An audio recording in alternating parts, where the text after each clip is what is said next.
Hello, my name is Rob Zapple. I have the honor and privilege of serving as one of your New Hanover County Commissioners, but I'm here today to act as your host for the next hour as we try to raise money for this amazing project that we have going here at the Cameron Art Museum to help fund Boundless, a wonderful sculpture featuring 11 full-size castings of troops from the United States colored troops dating back to the Civil War. And here today with me to tell you more about the project and to tell you more about our wonderful life that we have here in New Hanover County and at the Cameron Art Museum is the director, Ann Brennan. Ann, good morning to you. Good morning, Rob. What an honor it is Yeah. to be here with you. Thank you. Thank you. It's my pleasure, and Dear neighbor Oh, Rob, yeah. thank you for being here. good. Thank you for reminding us about microphones and how important they are, too. Well, you got to be heard and seen, which kind of leads us into Boundless. Yes. I was thinking about this morning. I believe it was over 2 years ago that you and I first talked about this, and you gave me the first inkling. And Yes. you had found this wonderful artist, Stephen Hayes, Yes. who had this, and you gave him the inspiration, or he gave us the inspiration. Tell us a little bit about the background of that. How did that happen? Stephen works figuratively, Rob, and we knew with our work as stewards of this sacred ground, how unusual for us to, in our requisite duties, usually as an art museum, to take care of collections, to follow our deep educational mission. But it's not often that with that stewardship comes a deeply important story of American history that's largely untold. And this battle that was fought on these grounds, fought by men whose names we did not even know. And so with our work, we commission work from contemporary artists often. And we felt if we're going to do this, we've got to do it right. So not only were we working with an artist who worked figuratively, we felt that figuration had to be the beginning point. To work with non-representation or abstraction to tell the story of this battle wasn't the truest direction to go right out of the gate. But Stephen takes it deeply naturalistic. He puts plaster right on your face. Wow. And nearly cuts off all of your oxygen in the process. However, he's very sensitive with the individuals that he works with, and he cast 18 members of our community who are descendants of U.S. colored troops, are current servicemen serving our nation, or U.S. colored troops reenactors, and the sculpture has come down to 11 life-size figures cast from life. And we knew it had to be in bronze. Why do you say that? Why bronze? It's a medium that we value. It's an alloy that is most enduring. There are scholars who tell us even in a complete nuclear holocaust, bronze will survive, you and I won't. And all our wonderful souls in this room with us tonight, we won't. But bronze will endure.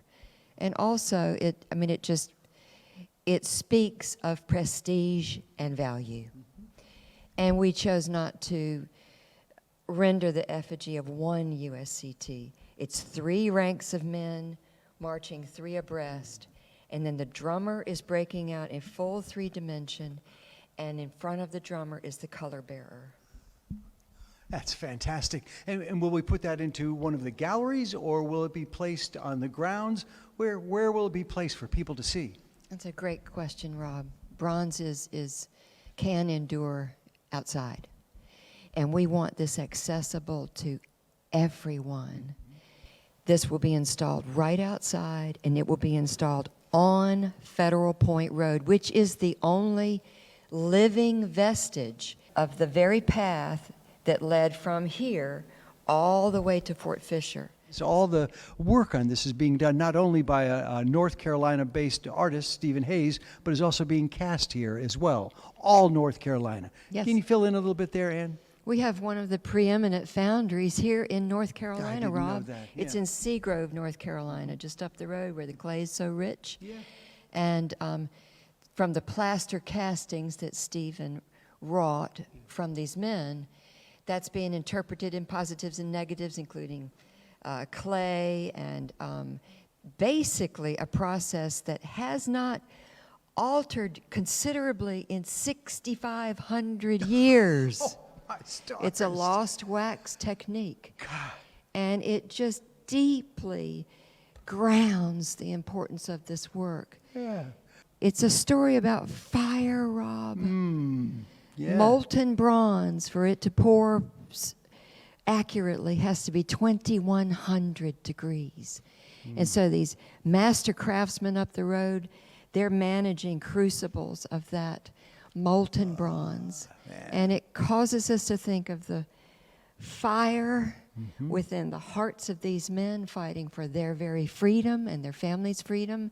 And you were talking about the statistics that you were studying recently about the U.S. colored troops, 180,000. We've even read 209,000. We know their participation was critical to the outcome of the war. But also another fascinating thing to consider is, of that number of USCT, including our men who fought at Forks Road, somewhere around 80% were escaped enslaved men, largely from this region. Right. New Bern had fallen. New Bern had been Union-held by 1863. And so enslaved men in this region, they knew if somehow, going through the swamps, somehow they could survive the escape as a fugitive and make it to New Bern, they signed up for service in the U.S. colored troops. Wow. They got their uniforms. They paid more for their uniforms than the white Union soldiers, and they marched with their brethren down Federal Point Road to fight at Fort Fisher and here. These men who fought only on the front lines victoriously here at Forks Road, they marched to the gates of Wilmington. They are in parade formation, and their commanding officers said, "Gentlemen, you're in the back of the parade." Oh.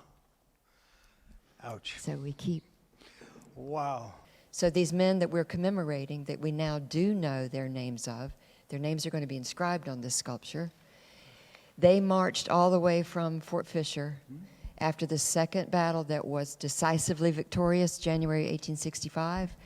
They marched up this path, and the sculpture is going to be installed right on Federal Point Road. So it's not, you'll be able to touch this sculpture.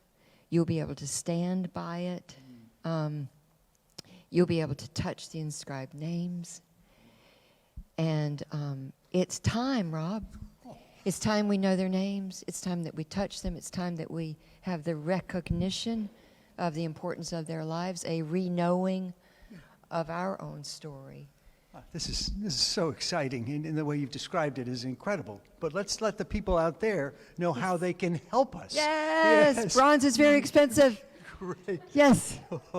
It has gone up 15% with the pandemic. Well, but Rob, indeed. please tell. Well, please tell us. our goal today is to raise $75,000, and through the help that's already come in into our community embracing this project and the way you beautifully described it, so it'll be open 24 hours a day, 7 days a week, for Free you to the be able see, public. and free to the public.